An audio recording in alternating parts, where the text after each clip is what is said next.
Good morning. So today I would like to talk about why civilization started around 6,000 years ago. Standard archaeological model shows human beings started organizing labor and practicing large scale agriculture and starting to build cities, written language, etc.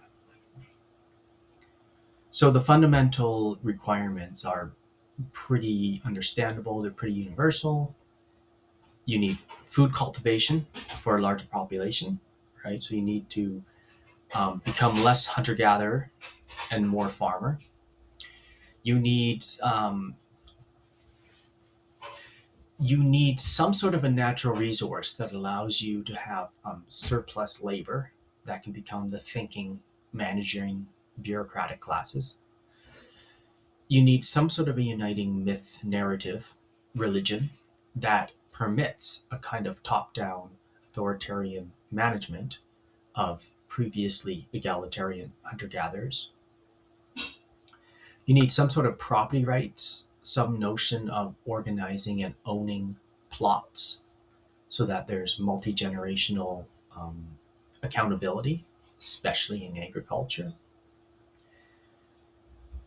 And then you need a relatively stable climatic, geographic, and biological location and period. Most of the time, cities are located at the mouths of major rivers because this greatly extends the range of profitable economic trade, which greatly increases your labor surplus, which greatly increases your capacity to innovate and manage, so on and so forth.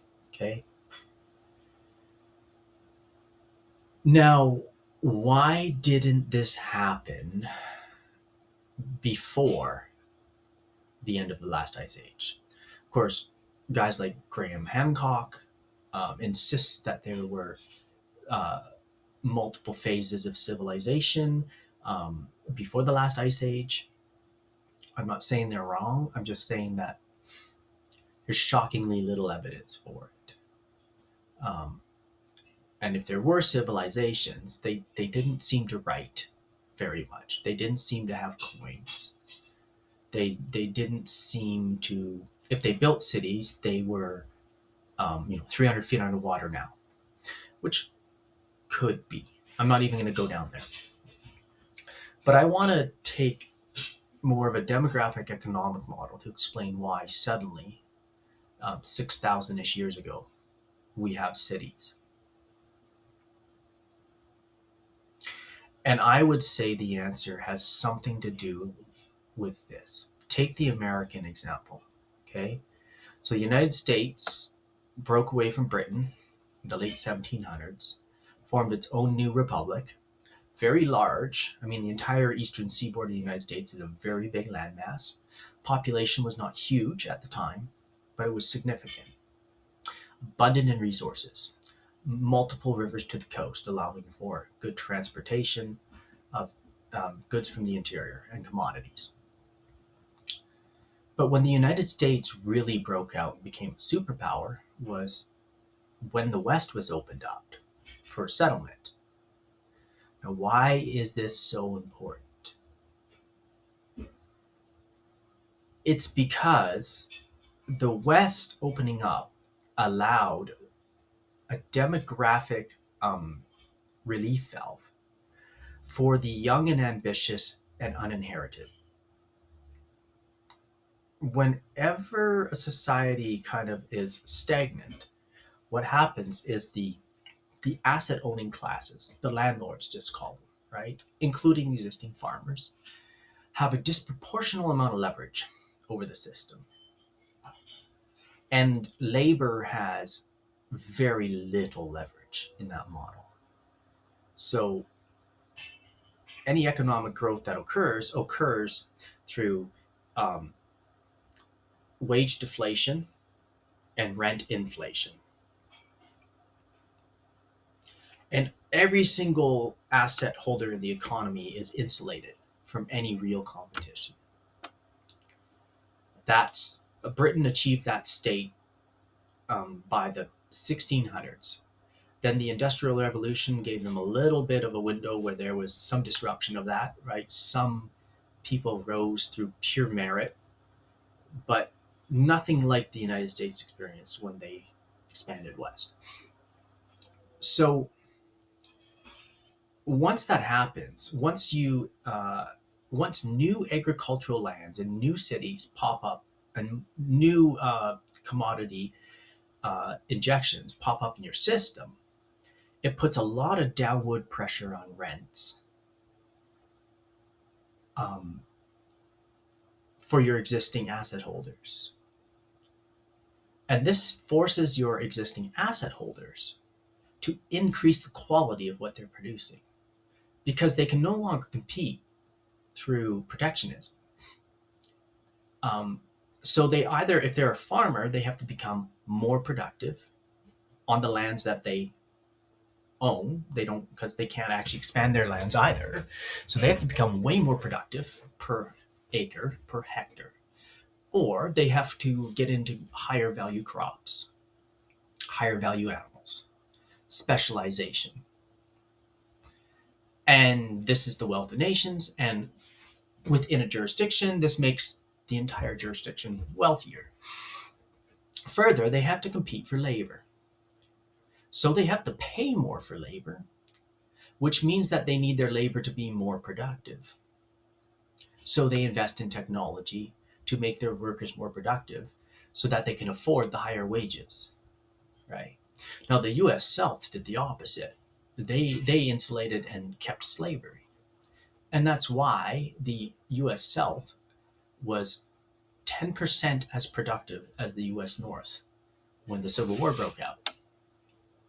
Slavery does not make the United States wealthy. Slavery made a significant amount of the United States much poorer because the elites of the South relied on usury, slavery, rent seeking, and protectionism. In the North, they relied on industry and innovation. There was no free labor. Now, so the American West opened up. The United States became insanely productive, both agriculturally and technologically, and in innovation, engineering. And by the time the world wars broke out in the 20th century, it was pretty much game over. Everyone knew that the United States was the world's superpower. Now, the opposite of that has also been tried in my country of Canada and a lot of modern Europe, where they have um, massive immigration, low skill immigration, without opening up more land. And when that happens, your rent seekers and your asset holders have a pure bonanza with zero effort, right? Wages deflate, rents inflate. You don't even have to maintain your building. You can just slumlord it and the rents triple in years. Okay. And the assessed value of your assets inflates with that rent inflation, which allows you to borrow money at very low interest rates to invest in, right? It's the opposite of demanding hard work, innovation, and technological innovation. You get the opposite phenomena. And this is what we're seeing. In Canada, our science and tech has collapsed, right? BlackBerry, gone. Bombardier's A220, gone. Our car manufacturing, gone. We are an incredible laggard in science and tech compared to what we were relative to the rest of the developed world in the mid 2000s, let's say. Germany, the same. It's losing its car manufacturing hub status. The price of everything is inflating. The quality is stagnant at best or going down, right? So let's go back 6,000 8,000 years and ask why did civilization suddenly start? My theory is this. When the ice age starts, this forces migrants to concentrate into habitable areas. Where are these habitable areas? Well, they're around the coast of the Mediterranean in Europe. Um, India is probably quite nice during an ice age. It's probably nicer during an ice age than it is now, right? Himalayas have way more ice, so there's more water, and maybe the temperature of India knocks down 5 degrees, which is actually better for everyone, right? North America, well, all those migrants are going to drift south, so they're going to be concentrated in southern U.S., Mexico, Central America. Central America is probably nicer during an ice age than it is now, right? Again, slightly better temperatures, probably more water. And that's exactly what happened. Then what happened? Well, the ice age ended. And from all accounts, it ended rapidly. Well, what did that do? It rapidly opened up lands that were productive and habitable. Now, probably not quite as joltingly sudden as the American railways opened up the West for agriculture,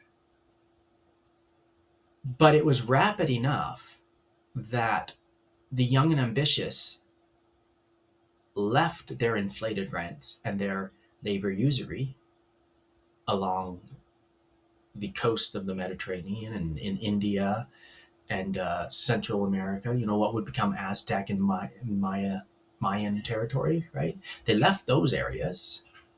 Um, Slaves who managed to escape could flee far enough north that they were no longer recaptured, and there was a place to live. And what happened is you had the exact same pressure relief valve that was experienced in the United States, but on the entire planet at the same time. So, what did the landowners and asset owners and the managers of the habitable regions have to do? Well, they had to innovate. They had to improve. They had to become more productive on the plots that they owned because they could no longer rely on cheap or free labor and inflated rents. And how do you do that?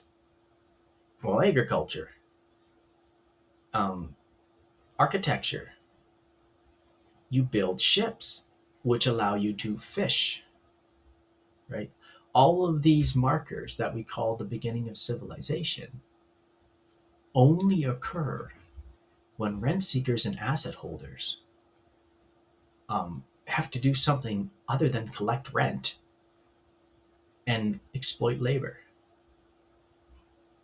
So that's my opinion on why 6,000 ish years ago, 8,000 ish years ago, for the very same reason why the United States would not have become the world superpower if it had never opened up the West. The Eastern United States would have become just as stagnant, asset holding, and socially mediocre as Britain was. And I would say his.